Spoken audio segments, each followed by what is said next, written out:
তাপপ্রবাহের মধ্যে প্রাথমিক, মাধ্যমিক স্কুল ও মাদ্রাসা ক্লাস বৃহস্পতিবার পর্যন্ত বন্ধ রাখার নির্দেশ দিয়েছেন হাইকোর্ট। দুপুরে বিচারপতি কে এম কামরুল কাদের ও বিচারপতি খিজির হায়াতের হাইকোর্ট বেঞ্চ স্বপ্রণোদিত হয়ে এই আদেশ দেন। এই বিষয়ে বিস্তারিত জানবো আমরা।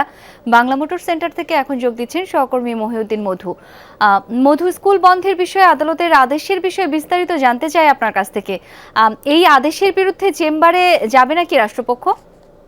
সিলন ফ্যামিলি ব্লেন্ডের কড়ালিকার আর সতেজ স্বাদের পারফেক্ট ব্লেন্ডে স্বপ্নেরা মেলুক টানা।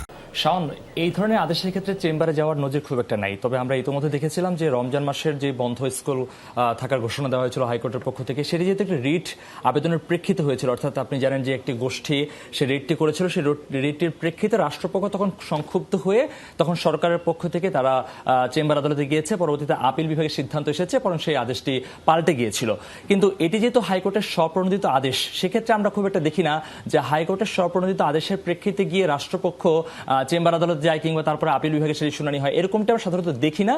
সেক্ষেত্র থেকে এটি বিষয়ে নিশ্চিত হওয়া যায় যে আদেশ দেওয়া হয়েছে হাইকোর্টের পক্ষ থেকে, অর্থাৎ স্বপ্রণোদিত হয়ে হাইকোর্ট যে নির্দেশ দিয়েছেন গতকালকে, যেহেতু আমরা 18 জনের মৃত্যুর খবর শুনেছি, এই ধরনের তাপ প্রবাহের পর থেকে আজকে যেহেতু সর্বোচ্চ রেকর্ডও হয়েছে এবং বলা হচ্ছে যে এল নিনো চলমান অবস্থা থাকাকালীন থেকে আরও বেশ, অর্থাৎ মে মাসের 2 তারিখের আগ পর্যন্ত এই ধরনের অবস্থান চলমান থাকবে। সেই প্রেক্ষিতে বলা হয়েছে বৃহস্পতিবার পর্যন্ত অন্তত স্কুল বন্ধ থাকবে। এর পরবর্তী সময় এসে যদি আদালত যদি মনে করে যে এই অবস্থা চলমান রয়েছে কিংবা আবহাওয়া অফিস থেকে আরো কোনো নেতিবাচক খবর আসে, সেক্ষেত্রে নির্দেশটা হয়তো বদলাতে পারে কিংবা সেই নির্দেশটা হয়তো অন্যরকম হতে পারে। কিন্তু তার আগে এখন পর্যন্ত এটি নিশ্চিত যে আগামীকাল থেকে সব ধরনের প্রাথমিক, প্রাক প্রাথমিক তো বন্ধই আছে এবং মাধ্যমিক একই সাথে মাদ্রাসা কিন্তু বন্ধ থাকবে। তবে এই বিষয়টি নিশ্চিত করা হয়নি যে বিশ্ববিদ্যালয়ের কর্তৃপক্ষ যে সিদ্ধান্ত নেবে সেটি কি আসলে আদৌ কোন দিকে যাবে, অর্থাৎ বিশ্ববিদ্যালয়ে যেহেতু অনলাইনে ক্লাস করার সুযোগ রয়েছে।